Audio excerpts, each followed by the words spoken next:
Hari ini DPR menggelar rapat paripurna untuk menentukan perubahan angka di dalam RAPBN 2013. Dan hingga saat ini rapat masih diskursi ya.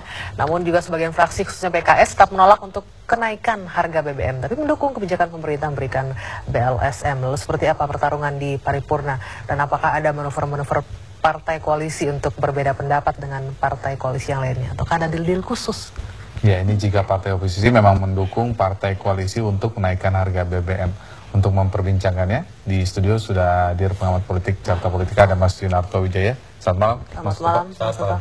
Kita juga sudah mengundang dari perwakilan dua fraksi, ada Demokrat dan PKS. Tapi sepertinya sekarang lagi jamnya lobby fraksi. Lobby tingkat tinggi. Lobby tingkat tinggi. Dimatikan biasanya. Iya. Tapi biasa akan ada keputusan setelah itu. Nah, kira-kira nih Mas Uto, menurut Anda keputusannya akan seperti apa? Karena ini kan sudah tahu, ini domain pemerintah, kewenangan pemerintah. Tapi yang namanya politisi ini tidak berhenti untuk berakrobat politik ini.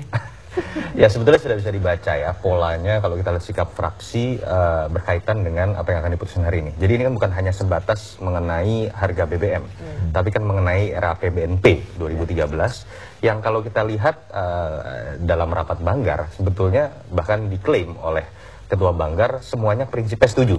Hanya ada 3 fraksi yang memberikan catatan.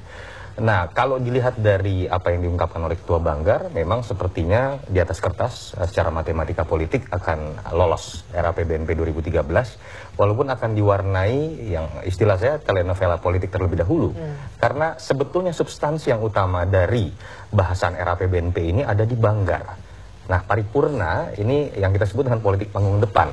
Memang yang menarik adalah bukan hanya terjadi sekarang saja, dalam rencana kenaikan tahun 2012 pun terjadi inkonsistensi sikap dari beberapa partai politik ketika mereka sudah bersepakat di Banggar terhadap beberapa poin, tapi kemudian di paripurna berbeda. Sederhana, saya pikir mereka sadar paripurna ini kan ditonton. Jadi ini menurut Anda sengaja dilakukan seperti ini agar masyarakat menarik perhatian masyarakat untuk melihat partai siapa yang berperan, siapa kan ada pertanyaan-pertanyaan yang menurut saya memang harus dijelaskan ya ketika partai bersikap berbeda dengan partai yang lain.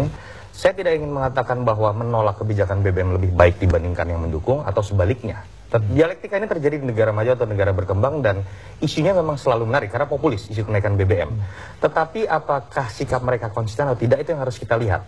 Contoh pertanyaan yang paling utama, ketika ada partai yang mendukung BLSM untuk dimasukkan dalam poster APBNP, tetapi kemudian di sisi lain mereka menolak kebijakan BBM, logikanya dari mana kemudian mereka bisa mendapatkan angka BLSM?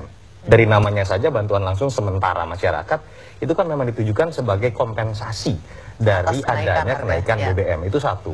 Yang kedua kan ada beberapa prakondisi yang memang menurut saya ya tidak substansial tapi membuat situasi menjadi lebih ramai dan menunjukkan memang ada permainan kosmetik politik seperti saya tidak terlalu setuju dengan gaya PKS yang memainkan spanduk-spanduk atau misalkan pembagian voucher 10.000 di daerah Yogyakarta atau demonstrasi, karena sebetulnya kalau mereka ingin berjuang dan kita harus hormati mengenai penolakan kenaikan BBM ini, lakukanlah secara top down. Mereka memiliki otoritas untuk melakukan lobby, bersikap terhadap kebijakan yang akan berpengaruh ke depan. Yang kita lihat kan seperti sebuah prakondisi yang tidak memiliki efek besar.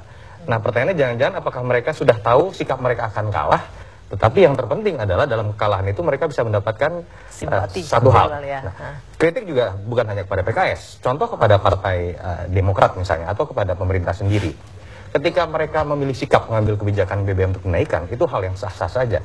Tetapi kan pertanyaan besar, misalnya orang sering menanyakan, kenapa harus memilih BLSM? Apakah ini sebuah bentuk, dalam tanda kutip ya, permainan yang sifatnya juga setengah-setengah? Apakah ini bentuk lain dari menyogok atau menyuap masyarakat?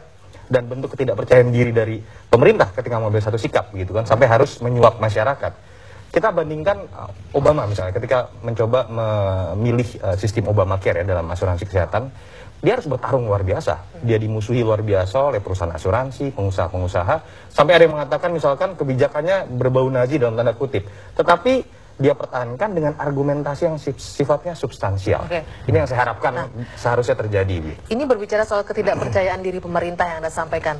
Ini juga terlihat karena pemerintah ini cenderung melempar keputusan ke koalisi. Padahal ini kan kewenangan pemerintah, ini tidak tergantung dengan setgap koalisi ini. Itu juga yang menurut saya akhirnya membuat isunya tidak substansial sama sekali ya. Tidak ada urusan sebuah kebijakan politik ekonomi politik yang memang menjadi otoritas pemerintah, yang kemudian langsung disangkut pautkan dengan code of conduct mereka dalam koalisi. Saya bukan ingin mengatakan kita harus membela PKS dalam hal ini, tetapi kita memang harus pisahkan. Jangan sampai kemudian alasannya menjadi dangkal.